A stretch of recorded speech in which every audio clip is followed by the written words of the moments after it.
bildiğiniz gibi.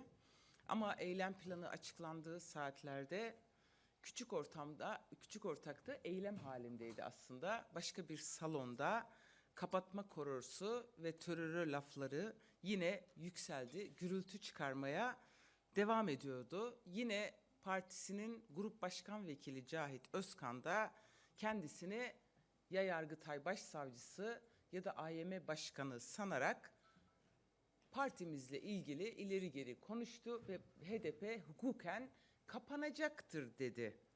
Doğrusu nasıl izah edelim bilmiyoruz. Herhalde Cahit Özkan Yargıtay Başsavcısı olarak atandı ama başsavcı bile değil.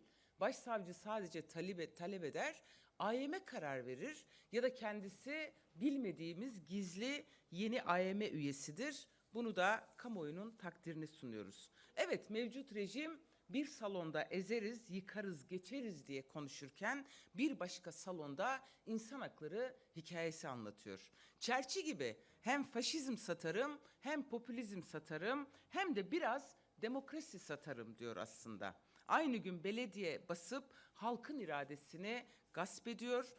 Ortağı ülkenin en büyük 3. partisine kapatın, açtırmayın bir daha çağrısı yan salonda yapmaya devam ediyor. Ve kendisi de vekilliklerin düşürülmesine dair eller kalkar iner diyor. Grup başkan vekillerini biraz önce söyledim. Hakikaten şunu söylemek istiyorum. AKP Genel Başkanı bir kürsünün başına geçip insan haklarında çağ atladık diyor.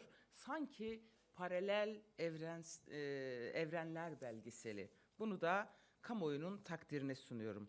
Evet, AYM ve AYM kararlarını uygulamayan, hukuksuzlukta ısrar eden bir iktidar şimdi insan hakları eylem planı açıklıyor. Açıkladığı saatlerde Diyarbakır'da Mebyader yöneticisi 14 kişiden 11'inin gözaltı süresi uzatıldı.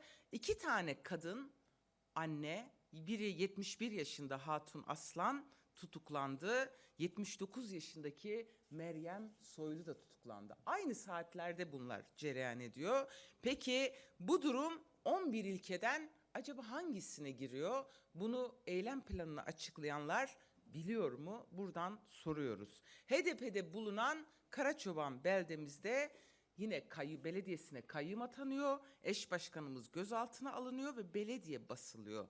Demek ki neymiş? Bu eylem planı Kürtleri kapsamıyormuş. Yani bu da eylem planının başka bir boyutu. İnsan hakları normalde herkes içindir. Bu iktidar Kürtler hariç diyor. Bütün ilerlemelerde dediği gibi. Evet, tarihten bir örnek. Uganda diktatörü Idi Amin bir konuşmasında şöyle diyor. İfade özgürlüğü var ama ifade ettikten sonra olacakları garanti edemem diyor. Biz o dönemden daha vahim bir durumdayız aslında. Düşünebilirsin ama ifade edemezsin. Fezlekelerde propaganda yok ama potansiyel içeriyor. Her an propaganda yapabiliyor diyor. Bu bir şaka değil arkadaşlar. Vekillerimize gelen bir kısım fezlekelerde savcının değerlendirmesi diyor ki bu konuşmada propaganda yok ama her an propaganda yapma potansiyeli içeriyor. Bu hani o yüzlerce sayılan fezlekelerden bir tanesi olabiliyor. Bir tane değil, daha fazla açıklayacağız önümüzdeki günlerde. Evet, 1948'den bu yana iktidarın insan haklarını yeniden keşfetmesi hakikaten bir mucize. Mucize olduğunu kabul ediyorum. Tıpkı doğal gaz bulmak kadar büyük bir mucize. Evet, bir buluş. Tebrik ediyoruz iktidarı, AKP'yi. Evet, ne var? İnsan hakları eylem planında düşünce özgürlüğüyle ilgili maddeler de var. Oraya geleceğim. Şimdi AİHM'in 2020 bilançosuna göre Türkiye ifade özgürlüğü alanında Avrupa'da en çok ihlal alan, mahkum edilen ülke konumunda, rekoru kimseye bırakmıyor. Genel davalarda da Rusya'dan sonra 2. sırada. İnsan hakları eylem planını açıklayanlardan bundan haberi var mı, bu istatistikten? Bunu soruyoruz. Yani bu eylem planını hazırlayanlar ya hukukçu değil ya bu ülkede yaşamıyorlar gerçekten ya diye şunu söyleyeyim, tabii ki yaşıyorlar bu ülkede ama saray farklı bir ülkeye benziyor demek ki. Söyledikleri hayata yansımıyor. İnsan hakları, yargı bağımsızlığı, hukuki öngörülebilirlik, ifade ve inanç özgürlüğü, özel hayat, mülkiyet hakkı, kadın hakları, toplumsal refah başlıkları en çok ihlal edilen başlıklar aynı zamanda. Bu olanlarda çok değil. Sadece 2020 yılını baz alırsak ihlaller buradan Lahey'e duble yol olur arkadaşlar. Evet, şimdi eylem planı ortakların da eğitim meselesi var. Buna özellikle değinmek istiyorum. Yargı mensuplarının, kolluk mensuplarının ve alanda çalışanların eğitilmesi meselesi var. Doğrusu 10 yıllardır bu eğitimler yapılıyor ama bu eğitimlerden hiçbir sonuç görmedik. Eğitimler aleyhe etki yapıyor. Daha çok insan hakkı ihlal ediliyor. Ama bu konuda bir önerimiz var. Eğer bu bir iç eğitimse büyük ortak ve küçük ortağın kendilerini eğiteceklerse buna hiçbir itirazımız yok. Eğer İçişleri Bakanı Süleyman Soylu bu insan hakları eğitimine girecekse, büyük ve küçük ortağın bütün yetkilileri, vekilleri, yöneticileri girecekse biz buna itiraz etmeyeceğiz. Eğitim şart diyoruz. Ama tabii ki şu anekdotu da paylaşmadan geçmeyeyim. Daha 3 hafta önce İçişleri Bakanı gelip kürsüden bu kadar köklü bir kurum olan İnsan Hakları Derneği'ne canı çıkasıca dedi. Acaba ne anlıyorlar bu insan haklarından? Bunu da kamuoyunun takdirine sunuyorum. Evet, bu pakette ne var? 9 amaç, 50 hedef, 393 faaliyeti kapsadığı ifade ediliyor. Tek ciddi yanı bu arkadaşlar bu raporun. En önemli yanı bu. Neymiş? Demek ki 50 temada 393 başlıkta sorun var. Bu bir itiraf. Bu iktidarın bir itirafı niteliğinde bunlarda sorun var. Biz bunları ihlal ettik ve düzenleyeceğiz diyorlar. Neymiş? Bilerek, isteyerek, kasten tasarlayarak ve tahammüden suç işledik. Şimdi bu temalarda değişiklik yapacağız diyorlar. Ya cezasızlık bu ülkenin en büyük sorunu olmaya devam ediyor. Cezasızlık meselesini her zaman söylüyoruz ama bunu söylemekten de vazgeçmiyoruz. Şimdi eylem planının tabii ki Avrupa Birliği ile yapılan bir proje kapsamında olduğunu da unutmayalım. Yani bunu da araya sıkıştırmış olayım. AB fonlarıyla destekleniyor ve daha önceden aslında bu eylem planının ne zaman açıklanacağı belli takvim olarak. Yani aslında insan haklarının da ticareti yapılıyor. Buradan da para alınıyor ve bu doğrultuda proje kapsamında bu yapılıyor. Daha önceki tarihin tespiti de bu anlama geliyor. Şimdi planda mesai saatleri dışında ev baskınlarının olmayacağı söyleniyor. Gözaltı olmayacağı söyleniyor. Aslında bu şu demek. Bundan sonra ihlalleri, insan hakları ihlallerini mesai saatleri içinde yapacağız diyorlar. Yani ihlallere mesai saatleri sınırlaması geliyor. Bu şekilde fazla mesaiden de tasarruf ediyorlar. İşte bu hak mıdır, özgürlük müdür? Bunu sormak istiyorum. İşkence iddiaları ile ilgili zaman aşımını kaldırıyoruz diyorlar. Ya el insaf, işkence yaptığı için hangi polise, hangi jandarmaya, hangi görevliye ceza verdiniz ki? Zaten işkence suçuyla ilgili zaman aşımı yok ki. Bu ülkede işkence yapanlar her zaman terfi ettirildi. Musa Çitil'i unutmadık ve daha yüzlerce ismi unutmadık. Daha aylar önce Servet Turgut, Osman Şivan ve Şerali Dere ile ilgili haber yapan gazeteciler tutuklandı. Onları helikopterden atanları tutukladınız mı? Bırakın işkenceyi. Cinayetten kimseyi tutuklamıyorsunuz. Şimdi zaman aşımını kaldırdık diyorsunuz. Zaman aşımı zaten yoktur. Zaten taraf olduğumuz uluslararası sözleşmelere göre yoktur. Evet, planda kişi özgürlüğü ve güvenliği başlığı en az vaatle geçilen bölüm ve netlik yok. Kişi özgürlüğü ve güvenlik kapsamında katalog suçları yapıyorlarmış, daraltıyorlarmış. Tutuklama içinde somut delil şartı getiriyorlarmış. Ya insaf ya. İnsanlar bizim hakkımızda bir toplantıda sustuğumuz için savcı fezleke açıyor. Nasıl bir somut kıstastan söz ediyorsunuz? Bunu hakikaten acı acı gülümseyerek izliyoruz. Bu somut delil bulun talimatıdır herhalde. Herhalde bunu somut delil bulun bulamazlar. Ama ne zaman ki yargı kullanmaktan vazgeçilirse, ne zaman yargıyı sopa olarak demokratik siyasete, muhaliflere yönelik kullanmaktan vazgeçerlerse bazı meseleler düzelebilir. İktidara bağlı bir yargı varken demokratik siyaset günümüzde en çok tasfiye edilme planları konuşulurken bu somut delil, insan hakları, eylem planı söylemlerini nasıl ciddiye alalım? Hakikaten şunu söyleyeyim, bu plan ancak İnsan haklarına karşı eylem planı olabilir. Sadece günü geçiştirme, işte Avrupa Birliği projesine uyum sağlama, o proje doğrultusunda gereken fonları alma ama uygulamada da biz bildiğimizi yaparız demektir.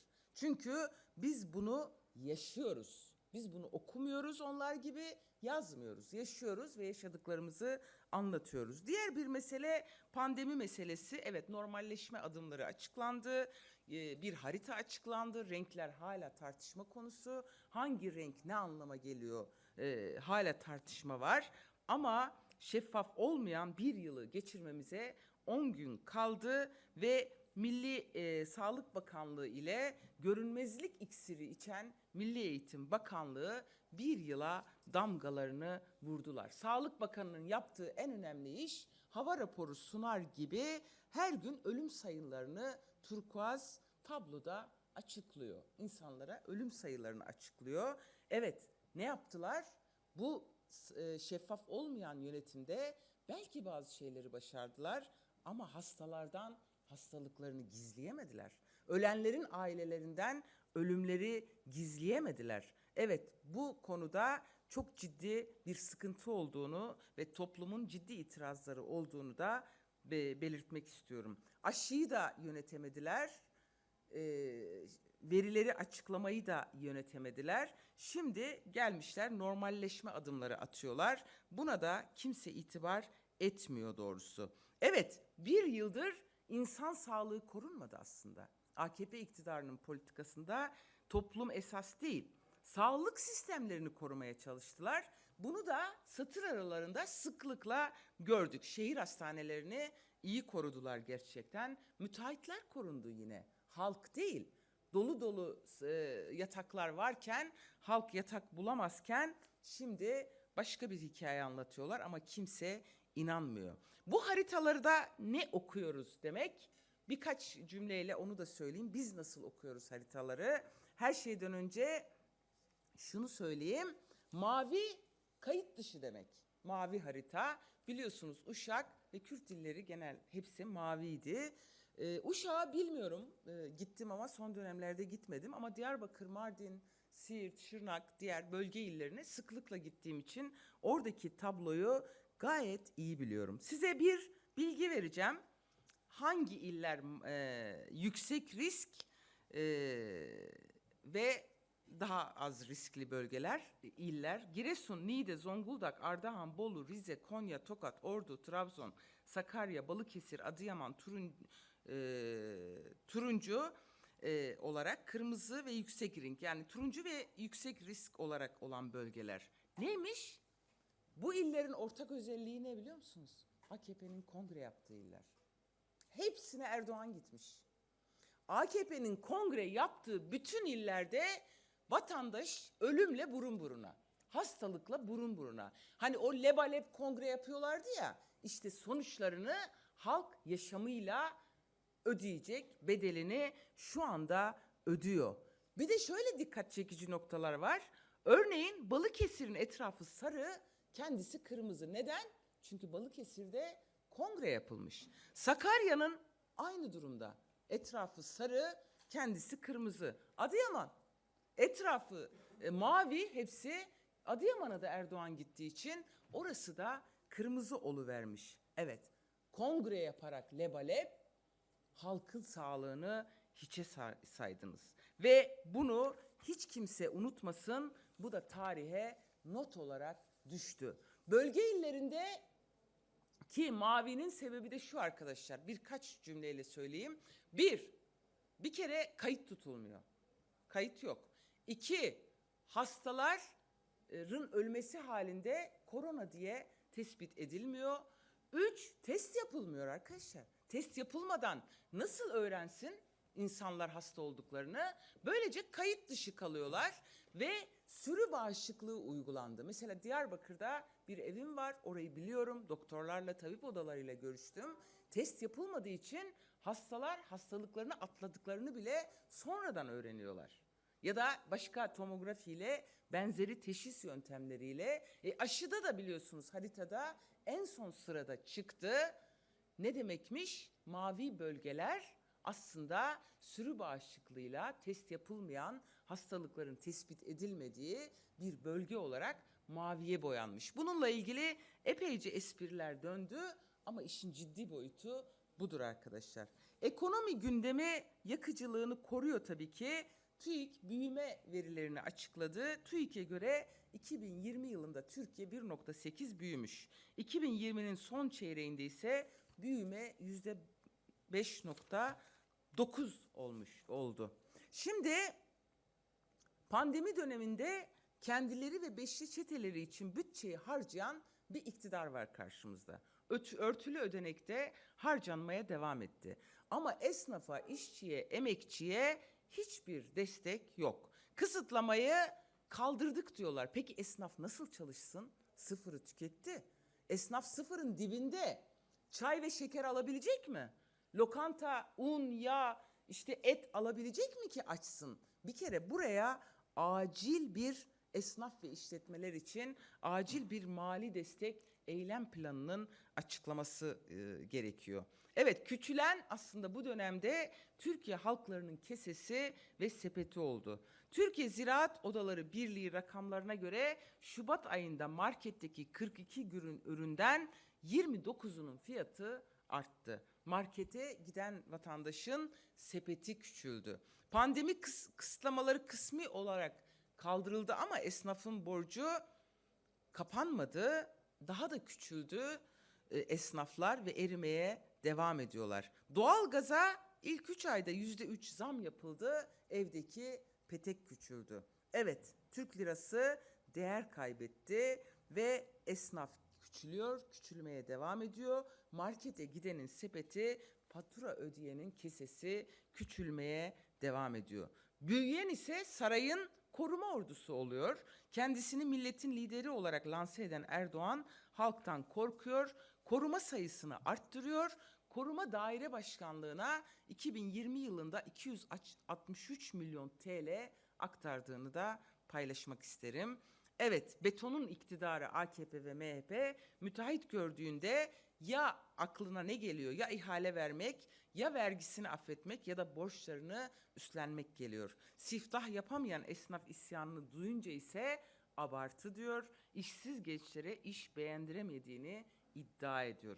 Bizler HDP olarak her yoksulda, her işsiz gençte ve kadında bir kez daha tüm Türkiye halklarına bu mücadele zengin ile yoksulun, ensesi büyüyen yandaş ile kesesi küçülen halkın mücadelesidir diyoruz. Bu iktidar oldukça yoksulluk ve işsizlik kaçınılmaz diyoruz. Evet, son olarak 8 Mart haftasındayız. Buna ilişkin de birkaç sözümüzü paylaşmak istiyoruz. Biz 26 Şubat'ta aslında birçok yerde startımızı verdik. 8 Mart'ı büyük bir coşku, heyecan ve kararlılıkla karşılıyoruz. AKP kadınları engellemeye devam ediyor. Ben 26 Şubat'ta Siirt'teydim. Buna pandemi sebebiyle dışarı çıkılmasına izin vermediler. Van için yapmak istediğim mitingimize şu anda olumsuz yanıt verildi. Diyarbakır'a henüz bir yanıt yok ama kadınlar her yerde sokakta olmaya devam ediyor ve 8 Mart'a kadar da sokakları kesinlikle boşaltmayacağız. Şimdi isyanımız özgürlüğümüz için şiarıyla hoş geldin 8 Mart demek istiyorum.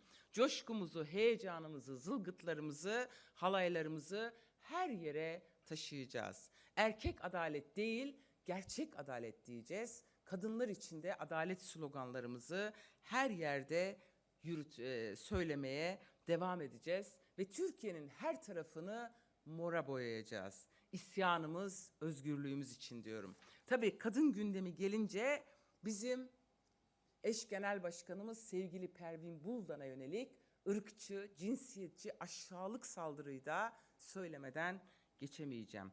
Hakikaten bu iktidar değerlerin tüm içeriğini boşalttı. Maneviyatı bitirdi. Ahlak konusunda Türkiye toplumu giderek geriliyor çünkü iktidar buna öncülük ediyor. Toplum böyle çökertiliyor. Nasıl mı? Saygı ve hoşgörüden yoksun anlayış ülkeye yayılmış durumda. Ya mizah düşmanı bir zihniyet, iklim, bunun dünyada herhalde örneği yok. Bu zihniyeti yaratanlar bu iktidardır aslında. Evet, neymiş? Politik mizah içeren bir saldırıya, ırkçı bir saldırı yapıldı eş genel başkanımıza karşı. Saldırıyı başlatan bir insan müsveddesi, yaratık, MHP'li bir isimdi. Kendisine buradan şunu söylüyoruz. Önce haddini bileceksin. Pervin Buldan hayatını kadın ve insan hakları mücadelesine adayan bir arkadaşımızdır, eş başkanımızdır. Milyonlarca insanın temsilcisi ve iradesidir. Dahası birlikte mücadele yürüttüğü milyonlarca kız kardeşi vardır. Aslında senin insan müsveddesi bile demek bana fazla geliyor doğrusu. Peki bunun sahipleri ne yapıyor? Henüz hiçbir açıklama duymadık. Hiç kimseden bir açıklama duymadık bu konuda. Bu MHP'li isim hakkında bir soruşturma var mı? Hayır, duymadık. Soruşturma yok. Biliyorsunuz geçen hafta AKP Grup Başkan Vekili Özlem Zengin'e yönelik bir yine aynı şekilde ağır, kabul edilemez cinsiyetçi bir saldırı sonucu bir avukat tutuklandı. Onu destekliyoruz. Bu saldırılara karşı derhal yargı harekete geçmelidir. Ama bu konuda çifte standardı kabul edemeyiz. Bu MHP'li isim hakkında hukuk önünde ve siyaseten hesap soracağız. Asla bu aşağılık yaklaşımına izin vermeyeceğiz. Bunu unuttuğumuzu kesinlikle düşünmesinler. Evet, mecliste hakaretler savuran, miting meydanlarında tehdit eden, ekranlarda hedef gösteren iktidar temsilcileri, cinsiyetçi küfür edenlerin, evde şiddet uygulayanların, kadın katillerinin yol göstericisidir. Pervin Buldan'a, Başak Demirtaş'a, Esra Erdoğan'a, Meral Akşener'e, Özlem Zengin'e pervasızca hakaret eden de, Pınar Gültekin'i, Özgecan Aslan'ı katleden de cesaretini bu iktidardan almaktadır. Ama biz söz veriyoruz. Sokaktan, evden, siyasetten, medyadan, fabrikalardan, iş yerlerinden, meclisten, her yerden sizin bu cinsiyetçi dilinizi, erkek egemen tavrınızı sileceğiz. Bu vesileyle bütün kadınların, yoldaşlarımızın da 8 Mart'ını kutluyorum. Varsa sorunuz alayım, yoksa basın toplantımız burada bitmiştir. Var mı? Efendim, konuşmanızın başında çok az değindiniz ama şimdi Cahit Özkan'ın açıklamaları çok net bugün. İşte hem siyaseten hem hukuken kapatacağız HDP'yi dedi. Bugün sorduğumuzda da sandığa göreceğiz. İşte Habera Partisi olacak dedi. İşte bu konuda herhalde Naci Bostancı'nın da bir açıklaması var. Bunun karar vericisi yargıdır dedi kapatmayla alakalı. Dünden bugüne bir geri adım var. Cahit Özkan'ın açıklamalarıyla alakalı. Nasıl değerlendiriyorsunuz? Ya çünkü Cahit Özkan, konuşmamda da söyledim, kendisini hani ancak bir başsavcı atandıktan sonra böyle bir açıklama yapılabilir. Ya da AYM'ye üye olur, AYM içinde başkan olur, yine de oyu yetmez bir partiyi kapatmaya. Yani öyle ucube, öyle sınırsız, öyle küstah, öyle hadsiz bir açıklama ki yani ne diyeceğimi hakikaten bilmiyorum. Bunun tabii ki dün biz genel kurulda da grup başkan vekilimiz yanıtını verdi. Bunun unutulmaması lazım. AKP'nin geldiği nokta siyaset yapmak değil. AKP'nin geldiği nokta iktidar aklı olarak siyaseten yarışamadığı bize, muhaliflerine yargı sopasını göstererek işte tehdit yöntemiyle, kumpaslarla, darbe yöntemleriyle muhalefeti siyasetin dışına itmektir. Bir geri adım var mı yok mu onu tartışmayı kamuoyunun takdirine sunuyorum. Evet, dünden beridir bu konuda çok konuşma yapıldı. Yani küçük ortak acaba Cahit Özkan oraya mı katıldı? Aralarında ne oluyor gibi sorular da havada uçuşmuyor değil. Ama bu parti kapatma tartışmaları kesinlikle bizim gündemimiz değil.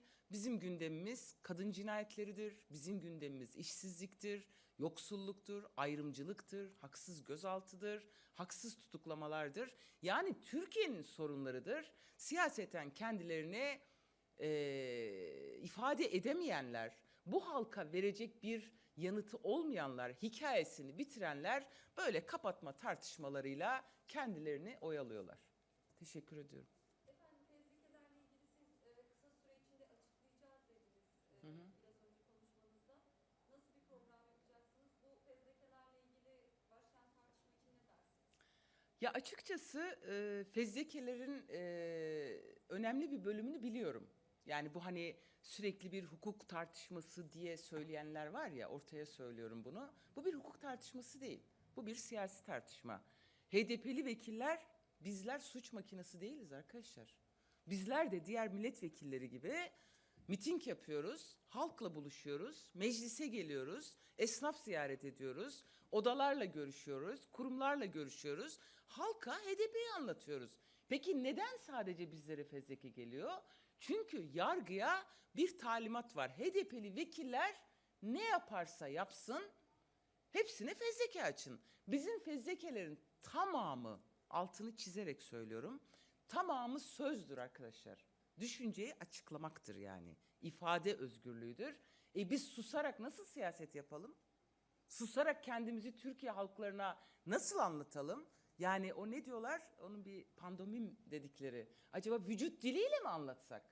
Hani halka HDP yoksulluğa karşıdır derken nasıl bir vücut dili kullanalım? Hakikaten hayret ediyorum. Fezlekeleri açıklayacağız derken şunu kastettim. Bu fezlekelerde ne var? Bir bölümünü böyle artık biz açıklayalım. Çünkü onlar fezleke deyip duruyor. Kobani davası deyip duruyor. İçinde ne var? Halk da zannediyor ki orada suç var.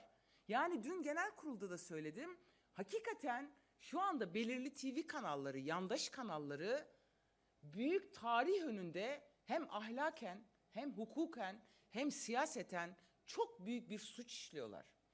Türkiye toplumunun 1/4'ünü temsil eden bizleri her gece kanallarda linç ediyorlar.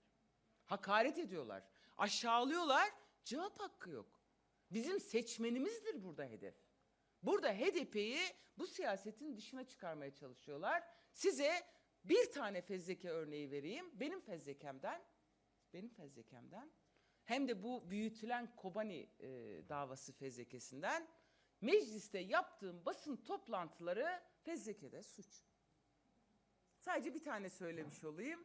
Diğerlerini açıklarız. Yani biz böyle bunlar tartışılıyor, gerçektir gibi bir imaja karşı tabii ki bunları açıklayacağız. Yani susmayacağız buna karşı. Çünkü ya söz kurmadan siyaset yapılamaz. Yani şimdi bizim hakkımızda rüşvet var mı? Dolandırıcılık var mı? Hırsızlık var mı? Görevi kötüye kullanma var mı? Mala zarar verme var mı? Yani bizim tek bir fiilimiz, fiil diyorum arkadaşlar, yok. Fiilimiz sözdür. Biz sözle siyaset yapıyoruz. Bu yönüyle açıkçası bunu bütün Türkiye toplumunun da bilmesini istiyoruz.